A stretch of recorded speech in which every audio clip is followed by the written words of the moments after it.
So we got this woman here that's discussing, what's the difference with her having dates in her 20s versus her 30s. I mean, because definitely it's a change. But let's review it. So I want to talk about what I've noticed that's different about dating now on dating apps. Just dating now compared to years ago, 10 years ago, right?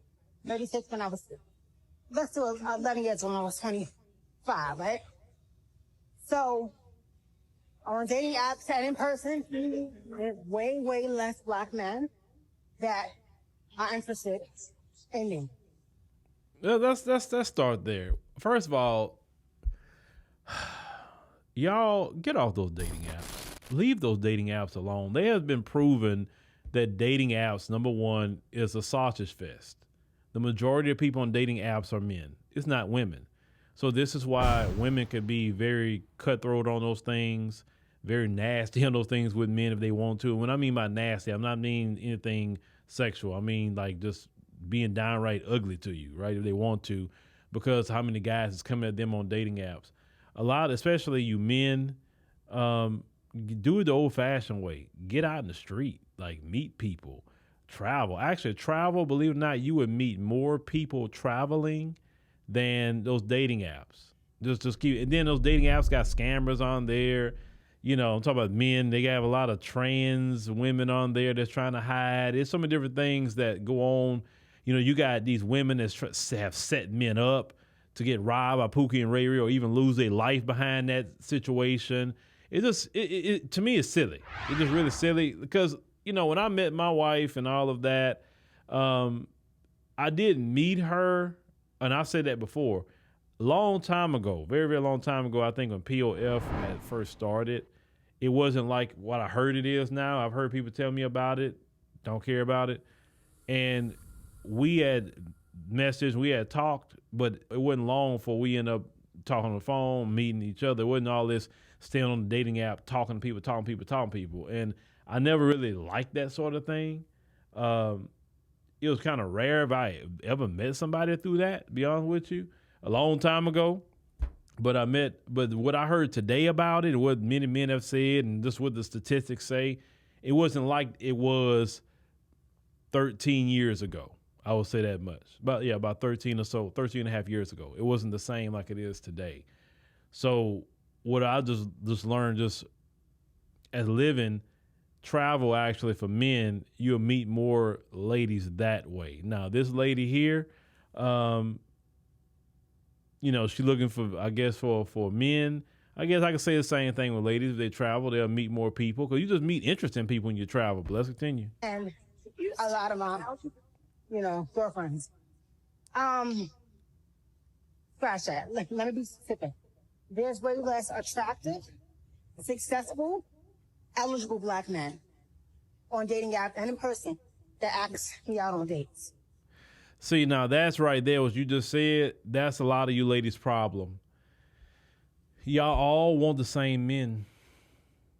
All you want the same men. And I don't know, this, and I've told y'all and I've warned y'all about this several times. What a man makes a year doesn't make him successful or even make him a good man, because he can make the money on paper but always broke because he got 20 bills. And just because he's making money don't mean he's a good person. Doesn't mean that he doesn't lie, cheat, steal. Doesn't mean he's not a sociopath, a narcissist. It doesn't mean any of that just because he make a certain amount of money. Even if he's so-called attractive to you, he can still be all those things. You have to understand that. And another thing about certain successful men that you don't know. Successful men, you won't know them. When you walk right by them, you won't know them. You would dismiss the majority of them. You know why you would dismiss the majority of them? Because successful men don't pride themselves in a lot of name brands like that. Successful men, a lot of times you probably can pick up on them based on a few things they're doing. But why are you trying to pick up on that anyway? All these guys with all this jewelry on, broke. All these guys with all these big name brands, Gucci and Louis Vuitton, and driving this car, that car, broke. The majority of them are broke. The men with money, you will never see them in any kind of Louis Vuitton. You won't see them in no kind of Gucci. You won't see them in any of that. You'll be seeing them in T-shirts, jeans, some shoes. If you want to really pick up on them, look what kind of watch are they wearing. That's how you start picking up on that. It's a thing called quiet luxury. And the majority of women don't know it, don't know quiet luxury at all. Actually, to people who are successful, that Louis Vuitton, Gucci stuff is ghetto. They don't want it. Matter of fact, the way they think, if a rapper wears it, we can't wear it. That's what they think. So if a rapper is talking about swinging a Gucci rag, they're not wearing that stuff. They don't want it. They want brands that you may not know about. You know, like men, let's say men who they may be into watches, right? Well, what kind of watch are they wearing? And their watches is not going to be iced out. No. They could be wearing a freaking, and Movado is just, I mean, Movado is nice, but that would be considered very regular for those kind of people. But when you get into Omega, right? Look at Omega watches. Omega can go from $3,000 up to $20,000+ for Omega watches. Oh, Rolex, man, Rolex is not good. It's not, and it's too copied. You know what I'm saying? So you go to Omega, this guy wearing an Omega watch. What kind of credit card is he really pulling out when he do pull them out? Is he pulling out American Express Platinum? You know, is he pulling out? I mean, what credit card is he really pulling out? You know, when he do that. And a man that got money is not trying to impress you. He's not riding a Mercedes. I actually got a list of the top cars that wealthy people drive, and Mercedes is not even on the list. Not at all. So you talking about we got a G-Wagon. He's successful. No, he's not. He's not. You're successful people driving Toyota, Ford, Honda, Lincoln, those sort of things. That's what they're driving.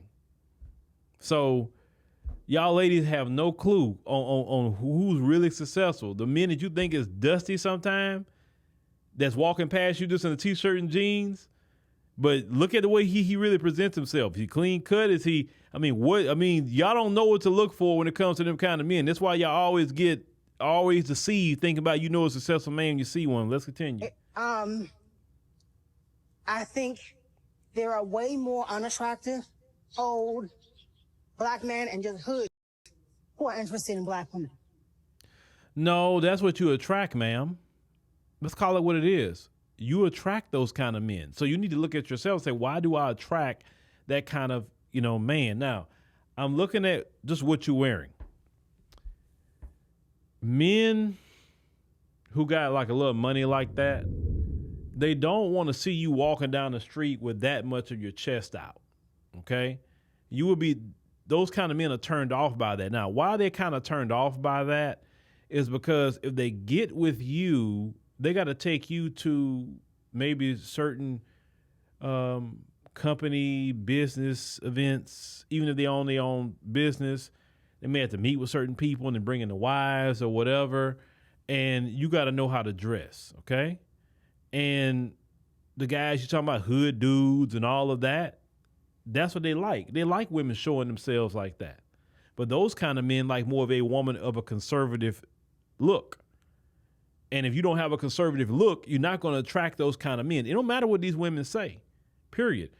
Doing all that surgery, all that access surgery, I'm talking about access because it can be within reason. All this access stuff some of these women are doing, you will not attract those men other than they will sleep with you, but they will not say, okay, I'm going to wife her up, because those men, not only their image matters, but their woman's image matter. And so that woman has to look a part too, right? So when you talk about attracting a certain kind of men, always look at the same thing with men. If you're attracting a certain kind of woman, it's with you. Prime example, never in my life have I ever attracted a hood chick. They never liked me, and I've never liked them because I never carried myself in a way where those hood chicks say, oh man, I like that. No, that's never happened to me. Every time I've ever talked to someone, it's always been a woman that's not been a hood chick. It's always been a woman that's been more conservative in her dress, a woman that's not too out there like that, taking care of her business, because that just kind of, you attract who you are too. So maybe she needs to kind of look at herself a little bit and see why she's attracting those dudes and not attracting the dudes that she really wants. But yeah, don't let these other women, ladies, pressure you into certain looks. Don't do that. Have a conservative look if you really want those kind of men. But let's continue. Most of the successful, in my experience and experience of all my friends, most of the successful, attractive black men who have things going for themselves are not asking me out on dates. I'm talking about, let me also be more emotional. My age group, age appropriate. Well, we covered that, but just another thing. Some men, would have no problem talking to you within the same age group, right? You in your 30s. Not all men out here want some young girl. Like, for me, and I even said this before, I think it's weird for a man to be talking about wanting a young woman that could be his daughter's age. For instance, like at my age, I have an older daughter that's about 20, she just turned 24, right? What I look like at my age trying to talk to a 24-year-old? A 24-year-old's mentality is nowhere near my mentality. It's not, it doesn't even match. So to me, a man that wants a woman that young, and then also another thing what men don't even think about is that, okay, you get a woman that young, right, fine. But let's think 20 years later. Okay, now you in your 60s, bro. She's in her 40s. 10 more years, you in your 70s. She's in her 50s. She may not want to take care of you like that. But see, a lot of y'all find that out the hard way versus getting a woman your age. She understand that because you may have to take care of her. She may have to take care of you. Sometimes it's better to stay within your age range or at least your generation. At least, especially like you Gen X dudes that's trying to fool these millennials out here. Or some of y'all want these Gen Zs. I'm talking the older Gen Zs. They are not going to take care of your behind. Because that's the most spoiled generation ever. If you're a Gen X dude, you better get you a Gen X woman. You better stick with that. I'm telling you. Because get you the youngest Gen X woman you can find. I guess 1979, 1980 or so. I think, 1979. I think the last year of Gen X. Get you a woman that's born 1979.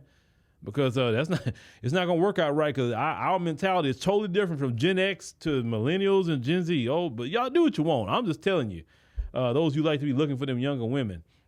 But she gonna have to kind of switch some things up with herself if she wants to attract a certain kind of man. But y'all let me know what y'all think, with this woman here. Because like I said, and getting online and telling people about it, that's another thing.